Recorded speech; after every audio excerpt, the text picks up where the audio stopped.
What's up? We're That's Disturbing, back for our second episode. I'm Daphne. And I'm Gail. And today's episode is really hard and really heavy. This is going to be our first true crime case. And we just want to address it in the fact that in this one and in later true crime cases that we're going to cover, we are going to be using the victim's first name, because I know in a lot of true crime reports they typically refer to the victim by their last name, but we're not going to do that here. We're going to use their first name to give them their power back. And obviously the information that we have on the victim is limited, and we do just want to say that up front and in the beginning, because their story has ended, right? And so we don't have all the information that there should be out there on them, because unfortunately they're a victim in a situation and their story has ended. And the rest of the people that we have the information on, we're going to be referring to them by their last names. And also, this is a Japanese translated case, so there's definitely going to be a lot of name butchering happening in here. And it's real heavy, guys, and it's really hard to discuss this case, so let's just jump right into it. Okay, we also want to let everybody know that there's a lot of conflicting reports about this case, so we did a ton of research trying to find the most factual information and look for the reports and the I don't know what's the word I'm looking for, the information that you could see in several different places, because I also want to make everyone aware of the fact that this case, as Daphne said, is translated from Japanese into English, and so there's a lot of conflicting reports. We did a ton of research trying to find the most fluid information, the most information that was in several different places, so that we could corroborate the information that we're given, because as I said, there's a lot of conflicting information and we want to give the best truth of this story and give this victim her voice. So anyway, I'm going to jump right in, as Daphne said. The victim's name was Junko Furuta, and she was 17 years old at the time she was abducted. She was born January 18th, 1971 in Masato, Saitama, Japan. This is the butchering part. I apologize. Her father is Akira Furuta. And we could not find her mom's name. And according to most sources, she was a middle child with an older brother and a younger brother. But again, couldn't find their names. And some things said that she was an only child, but really I only read that in two places. The most information I had said that she was a middle child. And she was a girl who was popular, and she was pretty, and she did well in school. And she was, basically like a good girl. She didn't smoke, she didn't do drugs, she didn't drink. And of course, this would make you unpopular in some crowds, but she was like focused. She wanted to get, she was trying to be a grown-up and do what's best for herself, for her future kind of thing. Because here she is, 17 years old, getting ready to graduate from high school, just doing the right thing. So she had a part-time job at a plastic molding factory after school to pay for a post-graduation trip. She had already accepted a job at an electronics retailer that would begin after she graduated. And also a teenage girl, so we'd have to remember she is a teenage girl, even though she's super responsible and trying to adult. She dreamt about being an idol. And an idol in Japan is a type of entertainer. Most of the time they're singers, and they're marketed for their looks and their personality. The idol industry began in the 1960s and gained popularity in the 1970s and 80s due to television. The 80s were known as the golden age of idols. They were more commercialized, and they were appearing in TV commercials and TV dramas. So, as you can imagine, of course, a pretty teenage girl wants to be an idol. So, I'm going to get into I'm going to start with the icky stuff now. So the night she was abducted, she was excited to go home and watch the final episode of a show called Tanbo, which means dragonfly in Japanese. Tanbo is the story of a young man who is a member of the Yakuza, which is like the Japanese mafia. And he's trapped in a world of violence while still trying to do the right thing. So he's got kind of a conundrum. He's got what's the word, Daph? What's the word I'm looking for? Like he's got like an internal battle. Yeah, there you go. Between right and wrong and what he's supposed to be doing. He has an angel and a devil on his shoulder. There you go. So anyway, it was only an 8-episode series and the finale was that night. And so she wanted to go home and watch it. So anyway, this was November 25th, 1988. And this is when she is abducted. Ultimately, there were 4 main boys who were responsible for the abduction and torture and what's going to be like horrible stories of rape and I'm not even going to get into all of it because it's really bad. And I never heard of this case, and Daphne said, "Hey Mom, we should do this case," because I like true crime. She figured that I knew this case, and I didn't. I'd never heard of it before. And when I started reading it, the whole time I'm like, oh my God, oh my God, oh my God. Because it's a lot, and it hurt my heart, and it hurt my brain, and it took me forever. I've been working on this for weeks, and it kind of burnt me out. I had to walk away from it a few times. So yeah, this was meant to be our first case, but it's taken us so long to research for it that we decided to publish it later and, take our time doing the research with it and that we needed to do and do everything that we could possibly do to bring forth as much truth as we could to this case and reveal as much as we could to this case. And yeah, it's really deep and it's really heavy. And on another sidebar note, Mom, I feel like you shouldn't say that you like true crime. I think you should say you're interested in true crime because that's disturbing. Okay. Because I'm interested in true crime, and it's also hard to say. But yeah. Again, I'm not going to give I'm going to give some details, but they're out there if you want to find them. It's really, really, really terrible. It's really disturbing. So anyway, okay, go ahead, Daph, take it.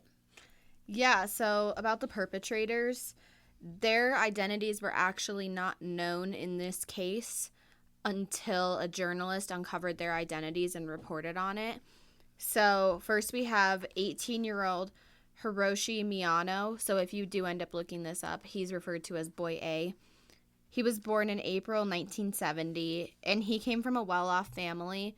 His family had a pretty high income, I'd say like middle upper class, doing well for themselves, but he came from an extremely dysfunctional family as well. His parents were always fighting, lots of drama within the household. And he started showing signs of aggression in his primary school years when he began stealing, bullying, and vandalizing properties, like including his school building. His father was even afraid of him at this point, which is terrifying to be afraid of a child. Right. That's really, really scary and real foretelling. Right. And then during his middle school years, he didn't actually cause much trouble. He became good at judo and devoted himself to leaving good records at this. And I had to look up what judo is. I knew it was some sort of martial arts, but it's considered an unarmed version of martial arts. And because of his judo skills, he was bullied by seniors when he moved on to high school. And because of the bullying he experienced, he ended up leaving the judo club 6 months into his high school career. And then in the next 6 months, he left high school. After leaving high school, he became a tiler. And he purchased a motorcycle and became a member of a motorcycle gang. Okay, so a tiler. Tiler. He's laying tiles. He's not a tiler. He's a tiler. A tiler. He lays tiles for a living. Okay, yeah, so he's basically doing grout and laying tiles. Yes. Yeah, so he was doing that job, making decent wages, having a good relationship with his boss at this time. And then he purchased a motorcycle, and he became a part of a motorcycle gang. And at this time in the motorcycle gang, he was arrested and placed on probation for causing bodily injury, unauthorized entry to buildings, and theft. And then he left the motorcycle gang eventually, and he continued to work as a person who lays tile and moved in with his long-term girlfriend, who was Boy D's sister. Couldn't find her name, but she was Boy D's sister. And then he also began saving money because he could really see himself marrying this girl. So he was saving up money, working really hard, trying to build his future with this girl. And then he eventually became bored at work. He thought his wages weren't enough. And so he stopped turning up for work in August of 1988. And at this time, he met a Yakuza. Yakuza. I always butcher that word. I cannot say that word. A Yakuza member. And then he started selling fake brands, working as a tekiya, and then looking after a Yakuza Sure. office. And what the tekiya are, they're internet. I'm sorry, guys. I said this last time. I'll say this again. I'll say this every day. I don't English very well, so we'll just pretend it's not my first language. Anyway, so the tekiya, they're itinerant Japanese merchants who, along with the bakuto, which are gamblers, they were the original predecessors to the modern Yakuza. Yakuza. I only know that because I watched the Hawaii Five-0 with Alex McLaughlin, and they would say it all the time because the Yakuza was a big part of that show, and that's the only reason I know. That makes but they sense. could have been saying it wrong. Having them in Hawaii. Yes. Geographically, that makes sense. Right. And on a side note, Alex O'Laughlin. Or McLaughlin. I don't know, whatever his name is. The one that played... See where I get my no English Steve skills from? Something. Any noodles. Back on track. So the Yakuza, they're a Japanese organized crime, which is similar to what we have here in the United States is the mafia or the mob. And they have conservative values, loyalty to their boss, which can result in poor treatment of another person. And they also are very strong nationalists. They're involved in trades, if you will, of illegal gambling and prostitution, and they like to control businesses. And around this time as well, when he became affiliated with the Yakuza, he began inhaling paint thinner. Awesome. Yeah. That's good for the brain cells. Right? Just kill them off. Right. 1 million at a time. God, and could you even imagine your freaking sinuses? Ugh. Yeah, that sounds horrible. It sounds awful. I would not recommend that. No. Any of our listeners out there, don't do that. Right. That's disturbing for your brain. Right. No sniffing paint thinner. Right. Just a public service announcement for you guys. So one source said that he actually had a crush on Junko, which there was, one source said this, but then another source said that they didn't know each other at all, and they lived in different cities, and he also had dropped out of school the year previously, so how could he have known her? Yeah, I feel like I only read that in one place, and then every other source said that they didn't know each other. So I don't think that I feel like it was worthy to include, though, because Sure. I'd heard it a couple of times, actually. I saw it in a couple different places that they knew each other, and then other places that they didn't know each other. Okay, well, that's fair. So it's worth a mention. And I wonder if people just re-report that they did know each other. Because, I read a lot of stuff that was, super dumb. I even read one article where they had her name backwards. So they kept saying that her name was Furuta Junko. And that really pissed me off. Because, hello, can you give some respect to the poor girl who went through all this horrible bullshit? Yeah, definitely not a trustworthy source. No. That's for sure. And then Miyano, as a teenager, he started purse snatching, and then he graduated to kidnapping and raping young women at this point as well. Solid. Yeah, real decent human. Yeah, right? For sure.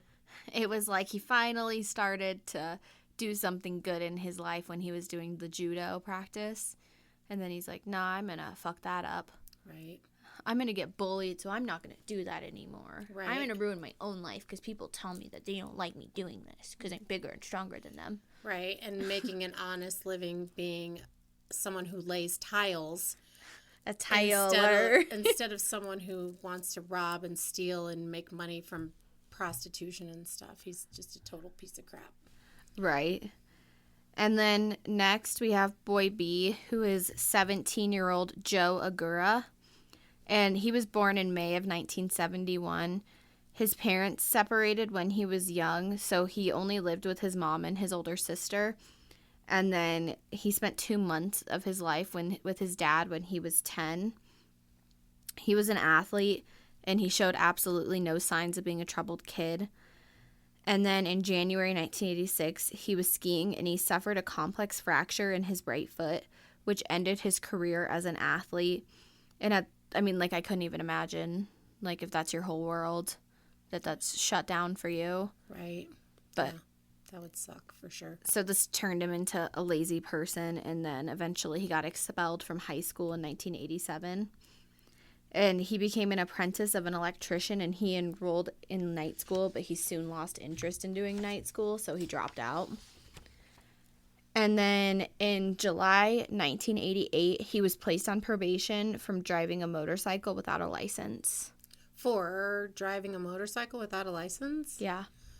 Okay. That's doesn't seem like that big of a deal, but okay. In light of everything else. Right, in light of everything probation. Else. Yeah. And especially when you guys hear what their unfolded. And what their sentences were at the end. And so for riding a motorcycle without a license or driving a motorcycle without a license, you're going to get probation. And just wait, again, till you hear what they did and then what their actual sentences were. Seems harsh. Okay. Anyway. Right. And then we have 16-year-old, again, gonna butcher this, Noburahu Minato, and he's boy C. He was born in December 1972. Both his parents worked in the medical field, and he had an older brother who was his Irish twin, basically. He was born in January of 1972. And in primary school, he was a troublemaker, and that's when he began shoplifting. And then when he moved on to middle school, he became increasingly violent, physically, verbally, towards people. Solid, decent guy. Right. He started high school in April 1988, and his behavior only worsened. He stopped attending school in September, and he was violent at home and started keeping bad company around this time. Since summer of 1988, before he had dropped out of school, his older brother began bringing around gang members to their household, just local youth hoodlums, if you will. Nice. And his parents became helpless at this time as both of their sons were showing signs of major violence. And then he was also placed on probation for the exact same reason as Ogura, driving a motorcycle without a license. Okie dokie. Yeah, it's weird. Right. Yeah, just considering everything. Right. Seems like that's a harsh punishment given in light of everything. Yeah. Okay. Sorry. And then boy D is 17-year-old Yasushi Watanabe. For whatever reason, I can say that one just fine. Watanabe. Or it's Watanabe. But either way. I say Watanabe, but I don't know which is right. Yeah. And honestly, because these guys are such pieces of shit, I really don't Who care cares? if we butcher their name. Other than a surname for the Japanese, I feel bad. But personally, for these guys, I don't feel bad. Yeah, no, me neither. They're honestly dumb POSs. So yeah, they're horrible. Who cares? And so boy D, Watanabe, he was born in December 1971. His parents separated when he was 4, and then they divorced 2 years later when he was 6. And soon after the divorce, his father was killed in a car accident. And then he was raised by his mother and his older sister, and that's tying it back to Miyano. That's Miyano's girlfriend later on. Okay. He enrolled in night school in 1986, and then he soon dropped out of school. And in October of 1986, he was placed under probation for domestic violence. And then in June 1987 and in March 1998, he was charged for minor criminal offenses. It didn't say what those criminal offenses were, but I can only guess that they're probably more domestic violence charges, Right. although those don't seem that minor to me. But Right. in light of this entire case, Right. I guess they are pretty minor. For real. And so the boys' affiliation is that they all went to the same middle school. Miyano was a grade older, followed by Ogura and Watanabe, and then the youngest was Minato. And boy E is reportedly said to be Minato's older brother, even though they have different last names, and his name is Tetsuo Nakamura. So they were, again, the whole back to translation and conflicting reports. Some sources said that they were brothers. Some said that they had no relation at all, or it didn't mention a relation anyway. Right. But we're going to go with that they're brothers, given what I have down the line to tell you. Right. What ends up being in court documents probably corroborates the fact that they are brothers. Right. So Ogura and Watanabe were in the same grade as Boy E, and that's Nakamura. And Minato and Nakamura's house was the hangout spot for all the gang members since summer of 1988, since their parents were always working. In October 1988, Nakamura's motorcycle was stolen, and at this time, Miyano started coming around a lot to help him find his motorcycle.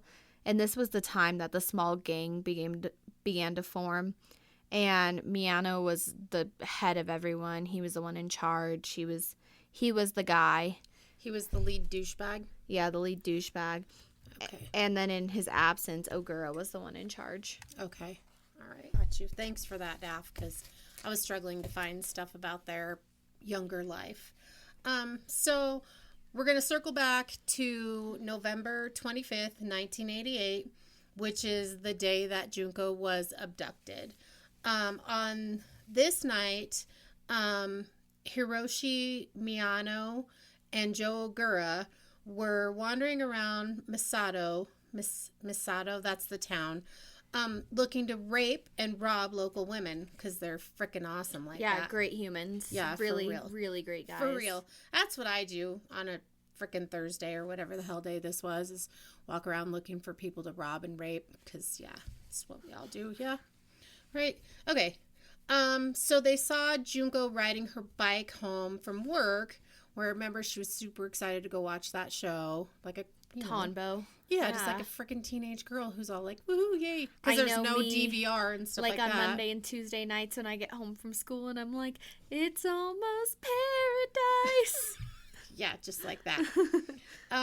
Anyway, so they saw her riding her bike home from work, and Miyano told Minato to go kick Junko off her bike, and then he, quote-unquote, swooped in to save her.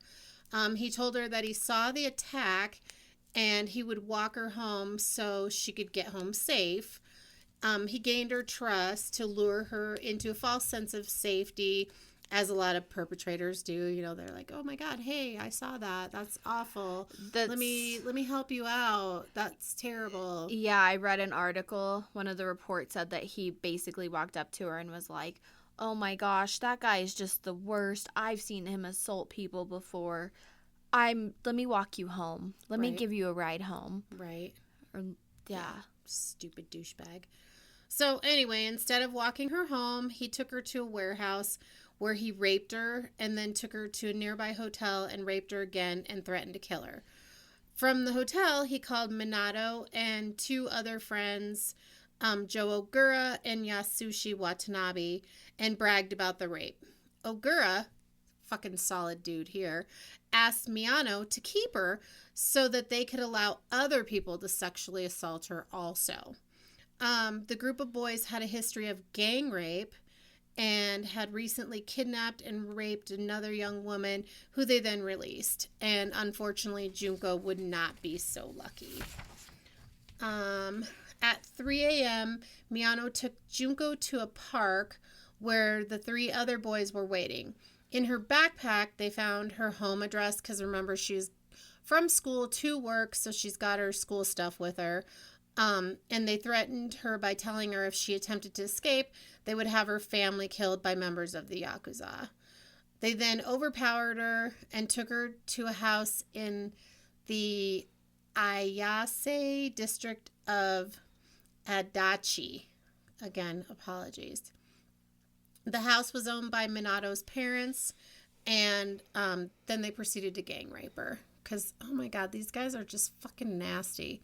Just grosses me out. Yeah, they're disgusting. Yeah, it's horrible. Like, it's terrible. Like, what group of guys is like, yeah, let's bag the same chick? Right. Like, that's just gross. Yeah, they're disgusting. And it's not even bagging the same chick. It's like, well, yeah, I'm going to sexually assault her, then you sexually assault her, then I'm going to sexually... It's just, ugh.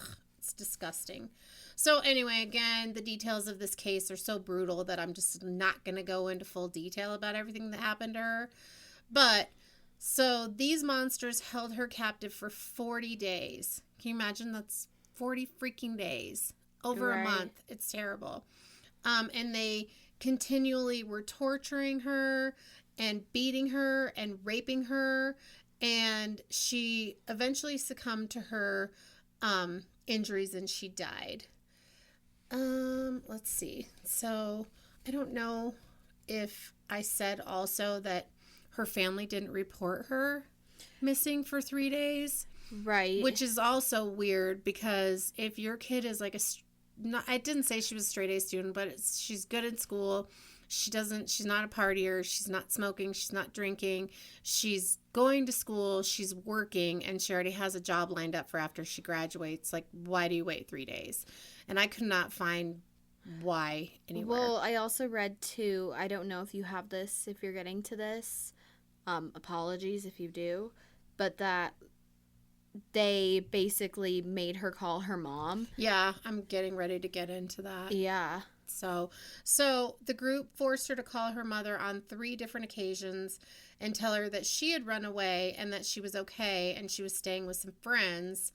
And they also forced her to stop the police investigation because I'm guessing what I deduced from the whole thing, like I said, Japanese translation into English from also the late 80s to now, 2022, was that her mom said, that the police were looking, and so then Junko was like, no, you don't be looking for me because I'm good. It's all good. I'm just here with my friends, hanging out. I'm fine, which obviously she's not. And again, she thought her parents and brothers were, going to be killed if she said anything different. Right. How scary. Yeah, you can't even stand up for yourself in that moment because there's so much threat over your head. Right. And you're protecting your family. Right. Over your own self, which, again, because she's a solid, stand-up young lady, a very good person. Yeah. So. Amazing human, though, taken way too soon. Yeah, it's horrible. So, anyway, since they were keeping her at Minato's home, they forced her to pretend to be his girlfriend. But after it became clear that Minato's parents were not going to turn them in, they stopped pretending she was his girlfriend. And again, Minato's parents said that they were afraid of their son and his increasingly violent tendencies, and were, he directed violence at his parents, and I'm sure he was just outwardly aggressive and just a freaking horrible human being. Honestly, who gives a fuck? If that was me, I feel like you guys would just immediately call the police. Yeah, for sure. And, most people I know, if that was their child, they're again, most people right would be, not having their kids back in that moment. So, anyway, where am I at here? Find the notes. On the night of November 28th, so 3 days after they have her, Miyano had 2 other boys come over to Minato's house. And this is, again, I don't know why it says 2 other boys came over, because that Tetsuo Nakamura already lives there, right? Because that's boy E. So maybe he was just like, hey, come into this room. I don't know. And then this other kid, Koichi Aihara, who's known in court documents as boy F. Did they take her back to Miyano's house or Mitano's? No, they're at Minato's.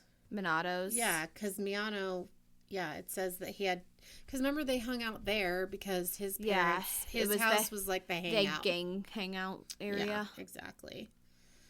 For real. Disgusting. So anyway, they went into an upstairs room where Junko was being held, and according to them, she was wearing a long-sleeved t-shirt and a skirt that Minato had stolen from a clothing store a few days prior, because of course he's freaking bragging about, oh, look at this great outfit she has on. I stole this because I'm a piece of crap. Right. So anyway, they proceeded to drink some cough syrup and act like they were high. And I don't know, maybe they were. Depends on the cough syrup, I guess. And Junko reportedly screamed and tried to run away. At that point, Miyano grabbed her by the legs and Ihara put a pillow over her face. And then the group proceeded to, oh my God, wait for it, frickin' rape her again. Pieces of shit.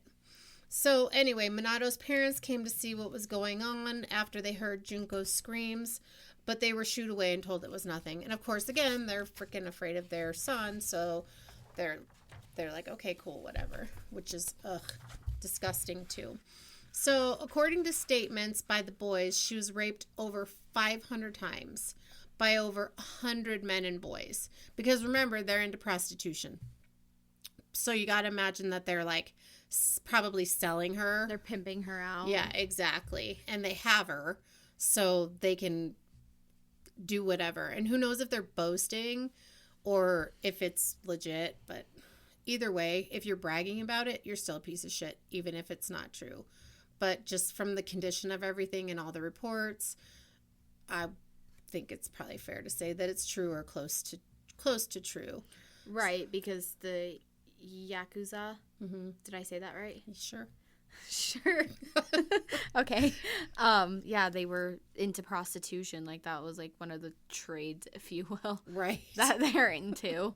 That they dominate that market. Right. And so, I mean, unfortunately, it's the sad reality that that market does exist and that market is out there. And I don't think it's very far-fetched to think that they have this girl in their possession. They're keeping this girl captive. They've abducted her. And that, yeah, they're pimping her out. Right. And some people are sex workers by choice and not critical of that. If that's what you choose to do for a living, then that's what you choose to do for a living. But when people steal you and sell you, when you're trafficked into it. Yeah, when you're trafficked into it, that's a whole different ball of wax there. So anyway, reportedly, according to these guys, in one single day, she was raped by 12 men. They humiliated her because raping her and torturing her wasn't enough. So they humiliated her by shaving her pubic hair and forcing her to dance naked and masturbate in front of them. They left her outside overnight on a balcony upstairs with little clothing. And remember, again, it's frickin' December, right? Because they have her for 40 days. They got her on November 25th. So, and it's freaking cold in Japan in the wintertime. Like, it's not a warm climate in the wintertime. So, they raped her. They sodomized her with foreign objects, including but not limited to lit matches, a metal rod, and a bottle. They burned her with lighters, cigarettes, and hot wax. And there's so many terrible things done to her that, again, I'm not going to go into all the gory details because when I was reading them, it was just, it was so disgusting and so sad. And like, it made my heart break. It was like gut-wrenching to read it. And I've read some pretty sad and bad and terrible things. Yeah, horrendous things. And this one, like, I'm telling you, every time I was like, oh my God.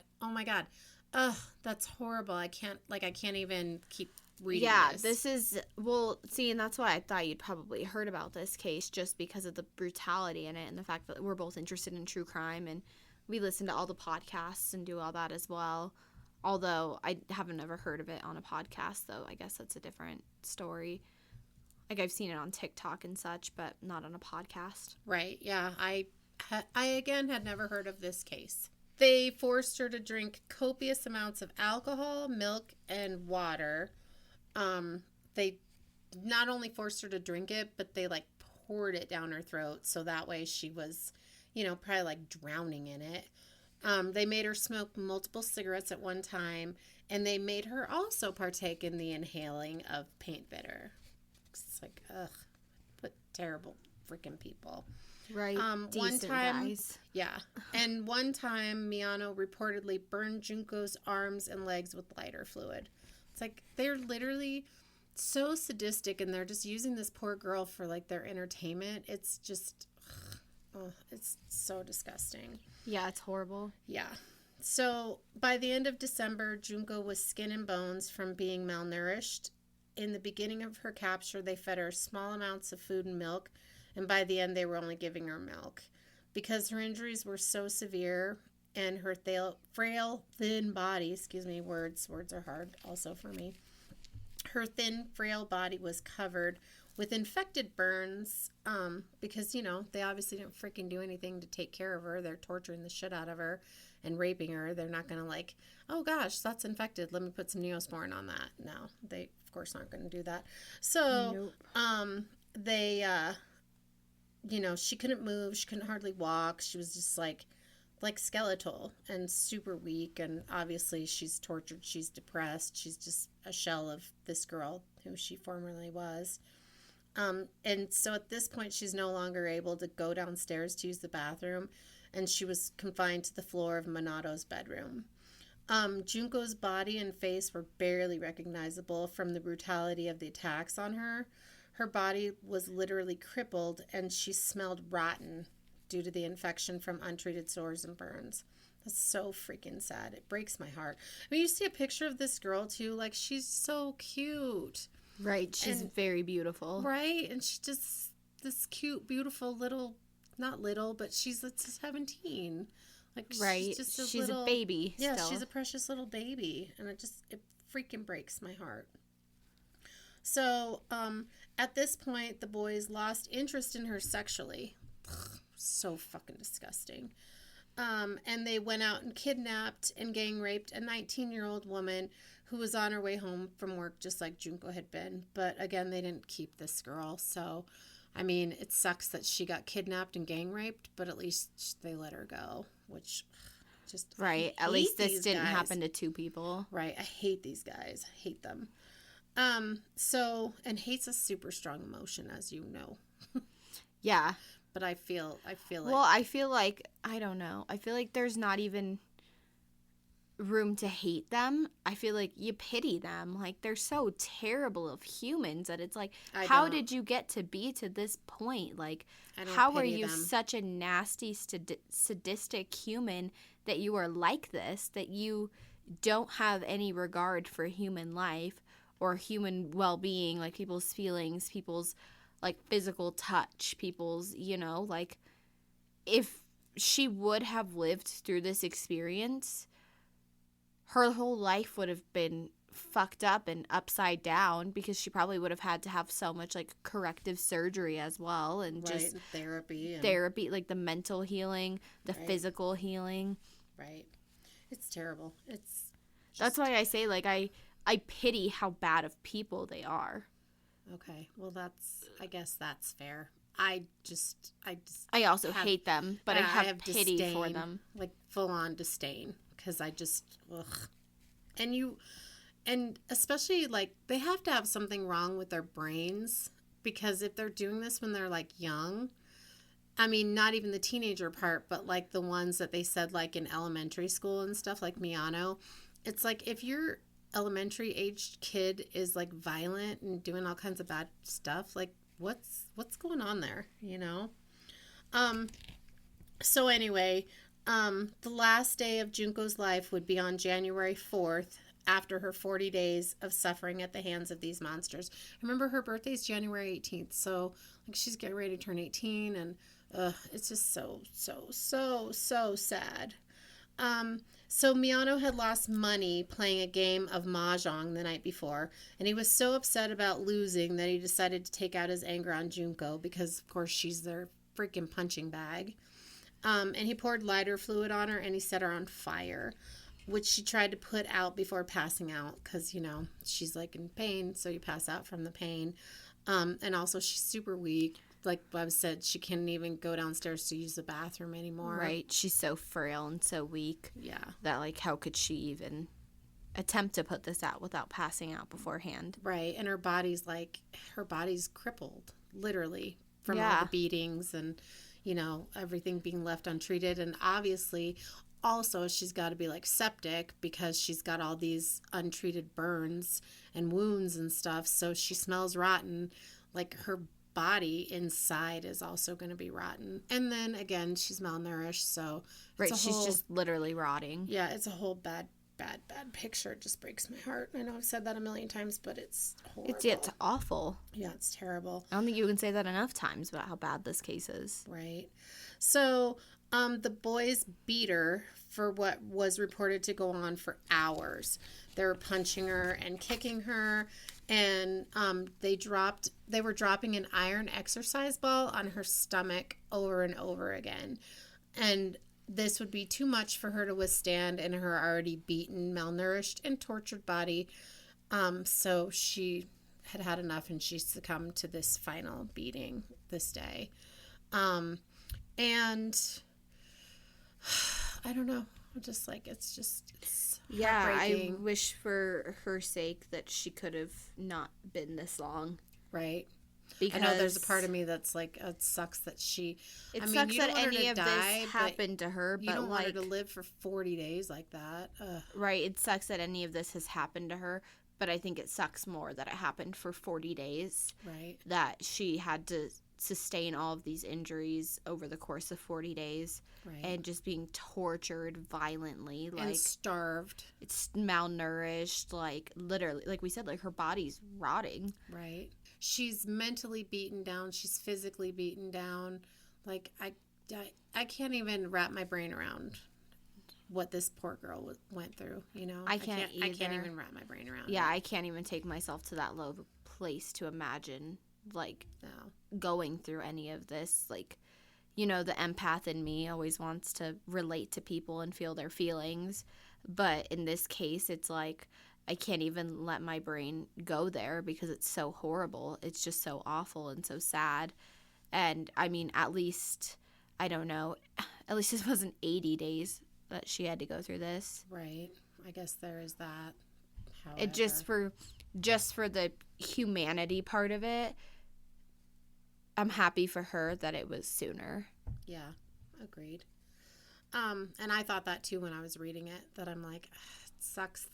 And it sounds bad to say it, but it sucks that she didn't die sooner or that they didn't just freaking kill her like on the second or third or even the first day. Right, put her out of her misery so she'd never have to experience any of these things and have like her final visions, like her final things that she saw with these people, with these 4 douchebags in her view.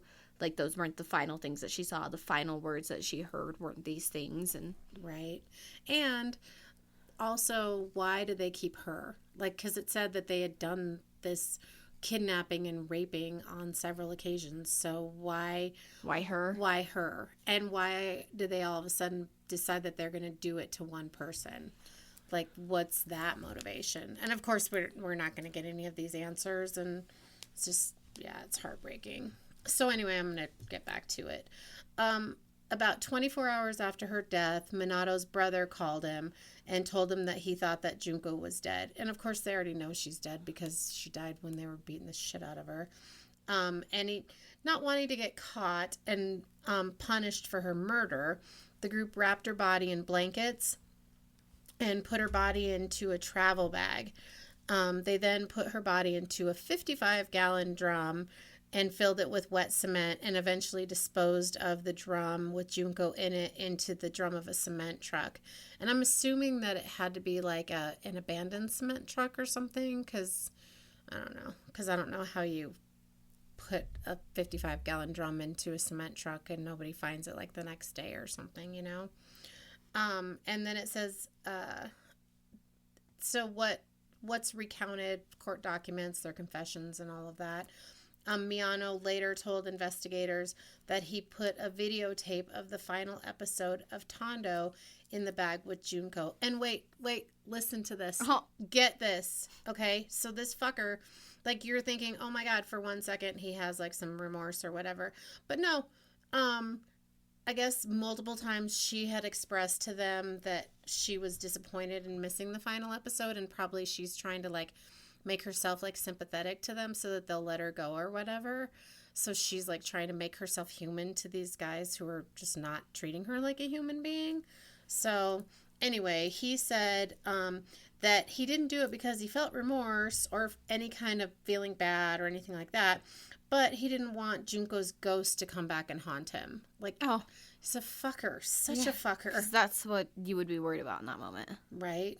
Yeah. He's just... Oh, I Who didn't do did it that? because I Was felt that bad. Miyano or It was Mita? Miyano. Yeah. Oh, Yeah, the one who started the whole... the ringleader. Yeah, the Boy ringleader. A. Boy A, exactly. Okay, all right. Anyway, yeah, it just breaks my heart. Because, again, she had her whole I hope she freaking does life. haunt him. Right? I hope she at least haunts his dreams and stuff.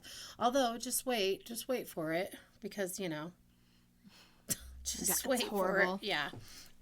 So on January 23rd, Miyano and Ogura were arrested for a gang rape of a 19-year-old, for the gang rape of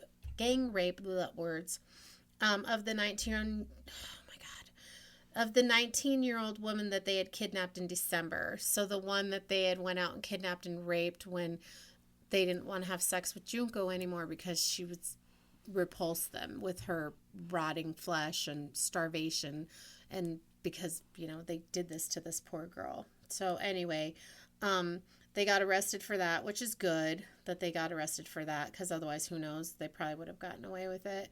And not sure why they weren't questioned about it on this day, but it says that I guess they got let go after the arrest. Again, translation from Japanese to English, some of the parts are just hard to find. But it says, so this is on January 23rd, right? And she was killed on January 4th. So fast forward to March 28th, 2 officers went to interrogate them because when women's underwear had been found in both of their homes, and I don't know, again, where this comes into play. Right, why their homes were searched. Right, exactly. And maybe because it goes back to the rape again, or maybe they're just continuing to be total pieces of crap, and so the police are like, okay, we're going to check this out. So anyway, Miyano, thinking that Ogura had confessed to Junko's murder, told the police where to find her body. And, excuse me, the officers were confused because they were actually talking about the murder of a different woman. So they're, I guess, interrogating them for murder. And so he's thinking, oh crap, like Joe Ogura spilled, and so I'm gonna at least tell them where to find her. So, but the police were actually talking about a different murder of a woman and her 7-year-old son that had happened mid-November before Junko was even taken. And this murder still remains unsolved, and police believe that these pieces of shit had nothing to do with the murder of the mother and son, because they confessed to Junko's murder, and so what do they have to lose by confessing to this too? Plus their frickin' street cred, because it pisses me off because they're like brag about it later. But anyway, I'll go on with that. Because that again goes to the guilt, like how we're like, oh, he put that in there because he feels guilty. No, he freaking brags about it. Like he's just a piece of shit. Not him, though. He's not the bragger. Yeah, but he is a bragger. He's not. He's not the bragger. We'll get to that later on, but he's not the bragger. Okay, well. He's not the one that's the bragger. Miyano is not the bragger. But no, I believe that they probably did not do the murder of the mom and son because, like you said, like the street cred of it, though, as well, for at least the other guy that is the one who's basically proud of what he did. Right. That he would probably want to take credit for, you know, killing 2 more people. Right. Earlier than this. Right, if they had actually done it. Right. So anyway, police found Junko's body the next day because, again, Miyano had told them where to find her body. and she was identified by her fingerprints.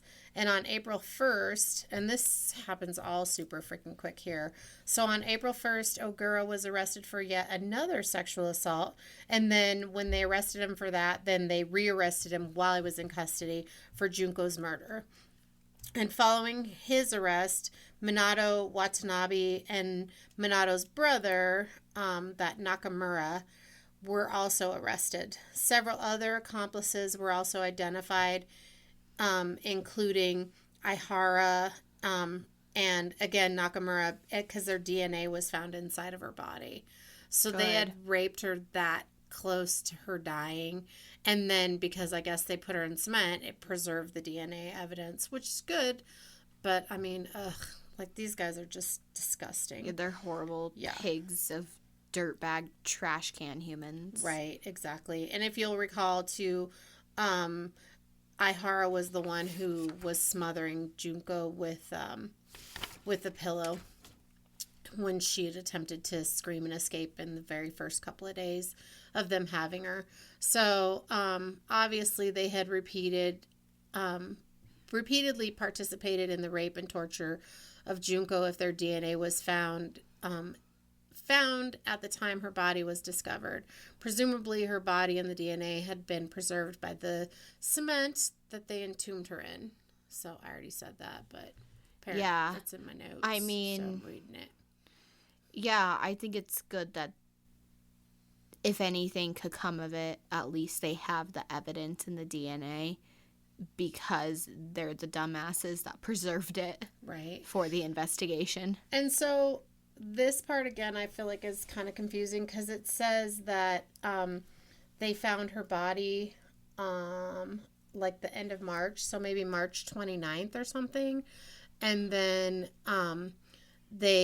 Junko's family got her back really quickly because her funeral was on April 2nd of 1989, which is good that they got her back so quickly, because we all, as we know in our country, if there's a crime, people don't get the body back that quickly. But since, she'd been missing since November and she'd been dead since January, some kind of closure for her family at least, but still really disgusting.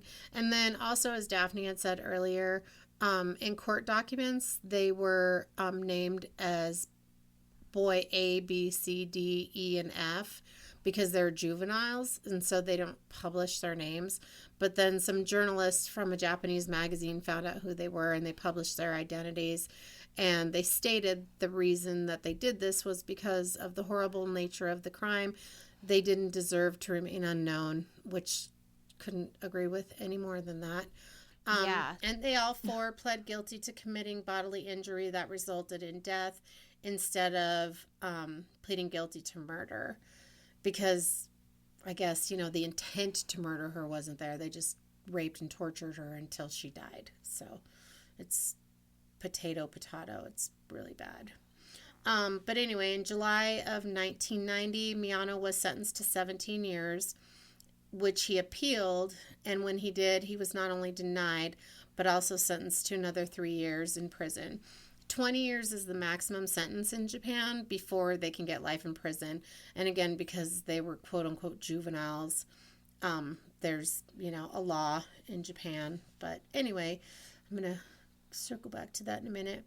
Miyano was sentenced to 5 to 9 years in prison. Watanabe was sentenced to 5 to 7 years, and Ogura was sentenced to 8 years in a juvenile detention, which I don't understand because he's not the youngest one. But again, Japanese translation. So he was the only one that was put in a juvenile detention, Ogura? Maybe. Or maybe they all were, and it's just the way that it translates, it makes it look like Ogura is the only one. Okay. Because it would make more sense that they were all sentenced to juvenile detention, except for maybe Miyano, because he's 18 and they're giving him 20 years. So he's going to be 38 when he gets out. Are they considered adults at 18 in Japan? Nope, they are not, which is why they didn't get life in prison or, the death penalty or anything like that, which I don't know if they have the death penalty. I didn't look into that, which I'm guessing they probably do have capital punishment in Japan.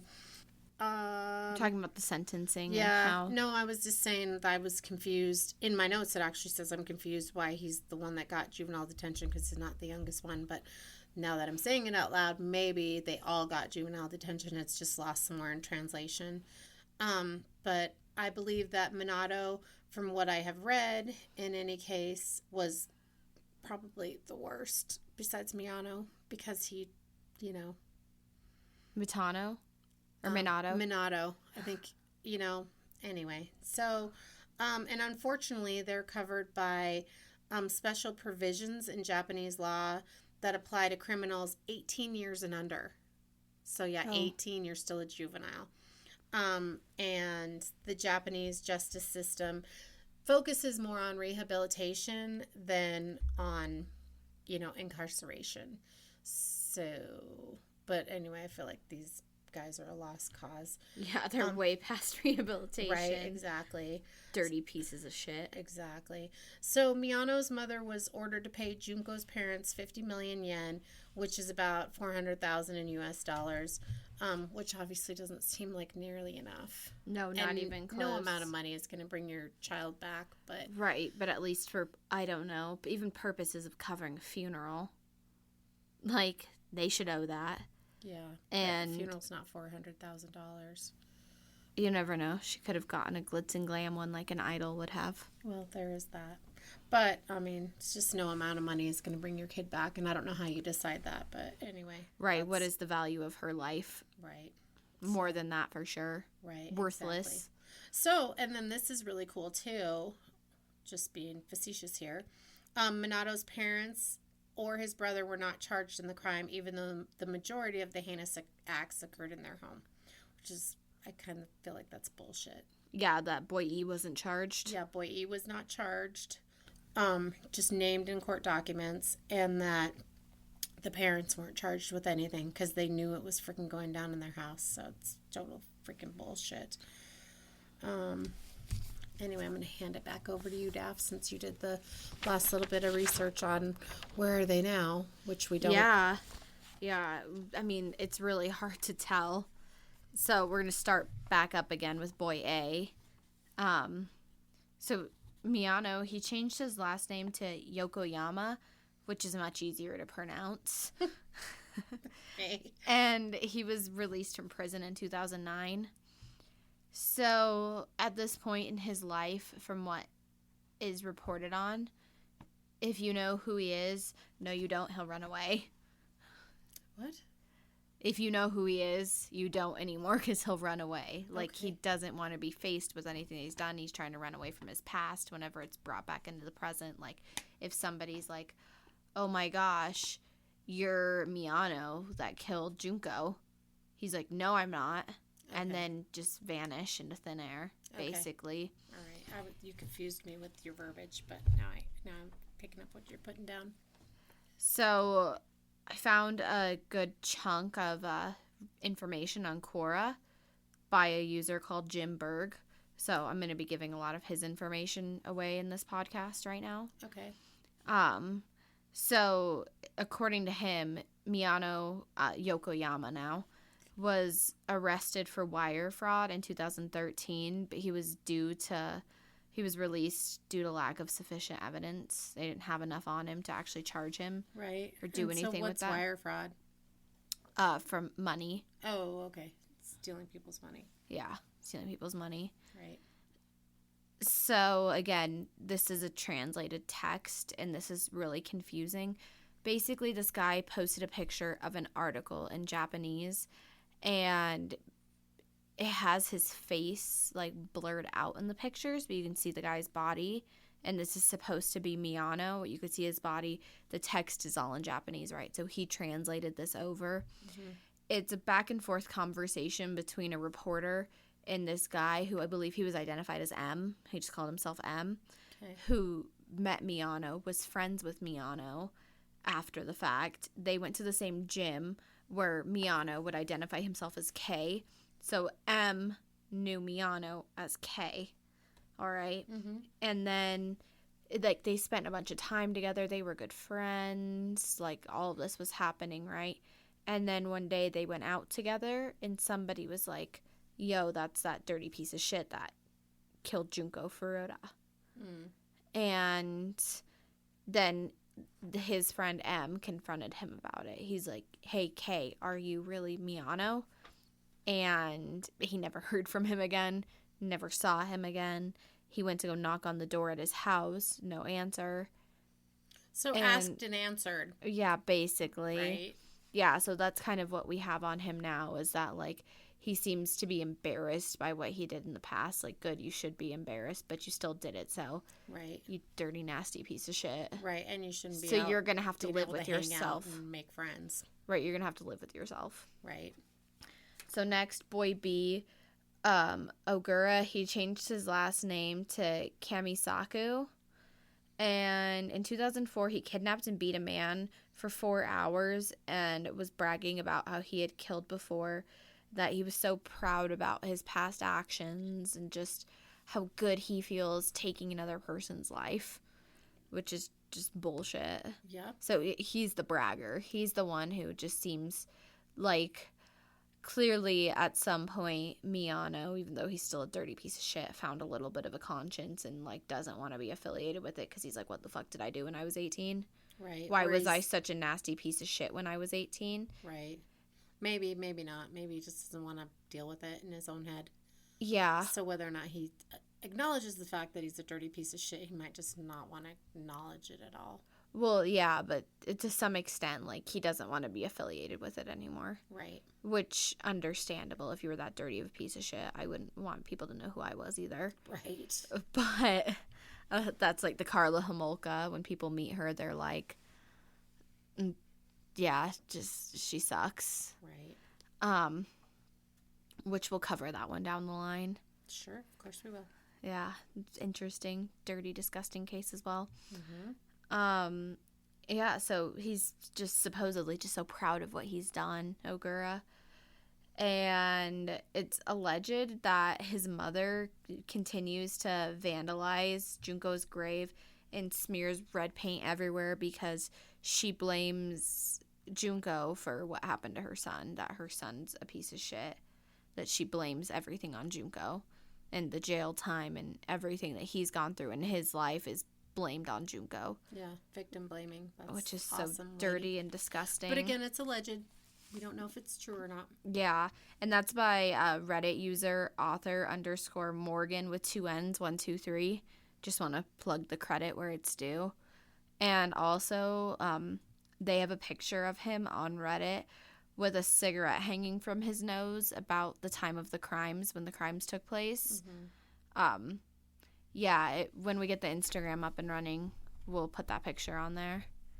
It's dirty and gross. Yeah. Just showcases what a dirtbag he is. And then Minato, he changed his first name to Shinji. And again, from the Quora source, on August 19, 2018, he repeatedly beat a man on the shoulders with a baton because he stabbed the man in the neck because he had some kind of tie to his girlfriend at the time. So jealousy and gross, and he got arrested for this. Good. Yeah, truly. As he should have. And he also complains about how it's basically the prison system's fault that he reoffended, because he blames the fact that there's no rehabilitation. It's their fault that he committed another crime. It's their fault that he's like this, the prison system. Mm-hmm.